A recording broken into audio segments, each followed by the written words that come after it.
Hey everyone, welcome back to the channel. Buckle up because today we're diving into a mind-blowing new study that's shaking up everything we thought we knew about COVID-19. Even a mild case, yes, the kind that doesn't land you in the hospital, could leave you battling a sleepless nightmare, especially if you've got anxiety or depression. Picture this. A survey of over 1,000 Vietnamese survivors who never needed a hospital stay found that a jaw-dropping 76%, that's 3 out of 4 people, developed insomnia after their infection. And here's the wild part. None of them had sleep problems before catching COVID. So, is this a hidden long-term effect of the virus, or is something else? Like your mental health, fanning the flames. We're about to unpack the shocking details, so stick around.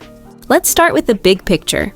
We've all heard about the chaos of severe COVID-19, hospital stays, breathing issues, and yes, insomnia. But what about those mild cases? Researchers from Phenikaa University in Vietnam, led by Dr. Hoang TX Hoang, decided to dig deeper. As a sleep expert, Dr. Hoang was flooded with complaints from friends and family about sleep troubles after recovering from COVID, even with mild symptoms.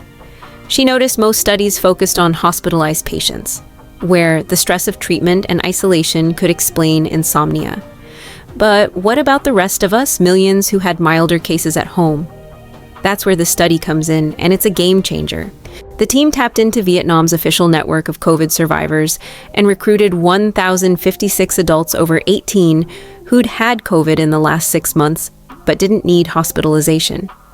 These folks had no history of insomnia or psychiatric conditions before getting sick, making this a clean slate to test the virus's impact. The survey, conducted between June and September 2022, was detailed. It asked about their age, sex, chronic conditions like diabetes or heart disease, and the duration and severity of their COVID infection. Then it got personal, measuring symptoms of anxiety, stress, and depression, and comparing their sleep before and after COVID. They wanted to know, how well did you sleep? How long did you sleep? How easy was it to fall asleep? The answers revealed a startling trend. Here's the shocker. 76.1% of these participants reported insomnia after their mild COVID infection, way higher than the general population's 10 to 15%. That's over 3/4 of people suddenly unable to sleep. Of those, 22.8%, nearly 1 in 4, said their insomnia was severe. Half the group said they were waking up more at night, tossing and turning, while a third struggled to fall asleep, slept worse, and got less rest overall. What's crazy?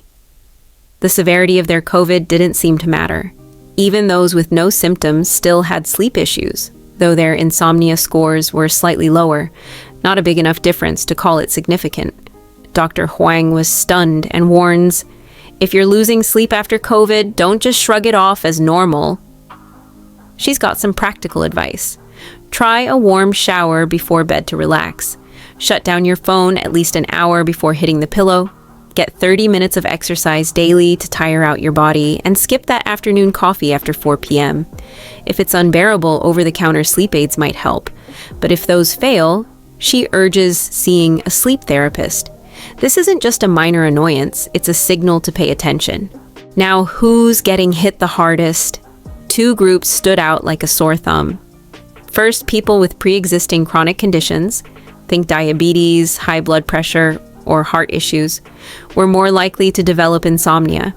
Second, and even more striking, were those with signs of anxiety or depression. These folks had insomnia rates that blew past their peers. Digging deeper, the researchers found that among those reporting insomnia, their anxiety and depression scores were sky high compared to the group's average. Let me paint a picture.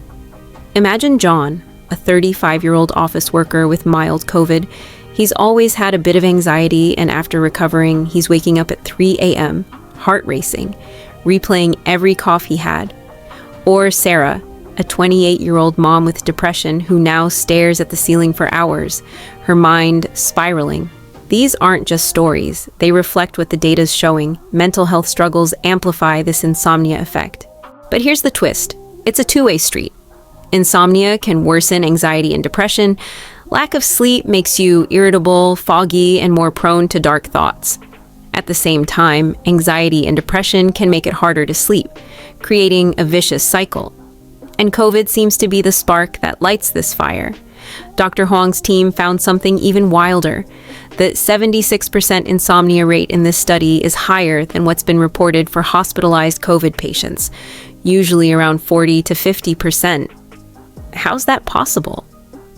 The researchers think it's because they focused on recently recovered people who might still be grappling with lingering symptoms like fatigue or brain fog, or stressed out from the ordeal of having COVID. Imagine the relief of testing negative only to lie awake worrying about your health. Talk about a roller coaster. This study, published in Frontiers in Public Health, isn't the final word. It's a survey, not a lab experiment, so it can't prove COVID causes long-term insomnia. The team admits there could be biases. Collecting data online between June and September 2022 during Vietnam's peak might have led to recall issues, where people exaggerated their sleep problems due to stress. Plus, the convenient sampling, relying on volunteers, might skew the results. But given the situation back then, this was the fastest way to get real-world data. Still, the numbers are a wake-up call. Insomnia isn't just about tossing and turning. It's tied to your mental and physical health, and COVID might be a bigger player than we thought. So, what does this mean for you?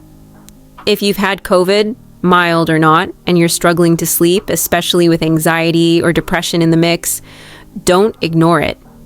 The researchers call for a holistic approach, tackling sleep, mental health, and physical well-being together. They're pushing for more studies to unravel how COVID, anxiety, and depression team up to steal your rest. Maybe it's time to check in with a doctor or therapist if this hits close to home. And here's a pro tip. Try journaling your thoughts before bed to offload stress, or use a white noise machine to block out distractions. Small steps can make a big difference. What about you? Has COVID thrown your sleep off track? Did anxiety or depression make it worse? Share your story in the comments. I'm all ears.